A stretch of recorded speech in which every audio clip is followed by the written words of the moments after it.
A sudden multiplication of planets, presented by Science at NASA. Years ago, before the launch of NASA's Kepler spacecraft, astronomers were thrilled when they discovered a single planet. On February 26th, the Kepler team announced 715. Kepler has always been good at finding planets. Even before the announcement, the observatory had confirmed 246 new worlds outside the solar system. The latest discoveries almost quadruple that number. Kepler works by looking for the slight dimming of starlight caused when a distant planet transits its parent star. Any dip in stellar brightness attracts the attention of the Kepler team and can prompt them to declare a planet candidate. Verification of candidates can be a laborious process, proceeding slowly, planet by planet. Now, however, a research team co-led by Jack LaSauer of the Ames Research Center has figured out a way to speed the process up. We've developed a procedure to verify multiple planet candidates in bulk to deliver planets wholesale and have used it to unveil a veritable bonanza of new worlds, says LaSauer.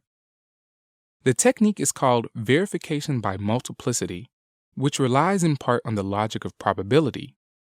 Out of the 150,000 stars Kepler has observed, a few thousand have planet candidates, but not all candidate systems are equal. A subset of the total, numbering in the hundreds, have not just one, but multiple candidates. By concentrating on those busy systems, the team found 715 planets orbiting 305 stars. The method of multiplicity can be likened to the behavior of lions and lionesses. Suppose that Kepler's stars are like lions, and the planets are lionesses. If you see two big cats, it could be a lion and a lioness, or it could be two lions. But if more than two cats are gathered, then it is very likely a lion and his pride.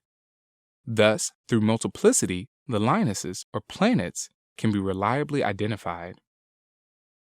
All of the newly discovered worlds are located in multi-planet systems. Nearly 95% of the planets are smaller than Neptune, that is, less than 4 times the size of Earth. This is a marked increase in the known number of relatively small planets. This study shows us that planets in multi-systems tend to be small and their orbits are flat and circular, much like the inner parts of our own solar system, says Jason Rowe, a co-leader of the research at the SETI Institute. 4 of the new planets are less than 2.5 times the size of Earth. Moreover, they orbit in their sun's habitable zone, where the surface temperature of the planets may be suitable for liquid water, a key ingredient for life as we know it. The more we explore, concludes Rowe, the more we find familiar traces of ourselves amongst the stars that remind us of home. Indeed, that is what Kepler is all about. More information about these new planets may be found at NASA's PlanetQuest website. For more news about planets in general, both well-known and yet to be discovered, visit science.nasa.gov.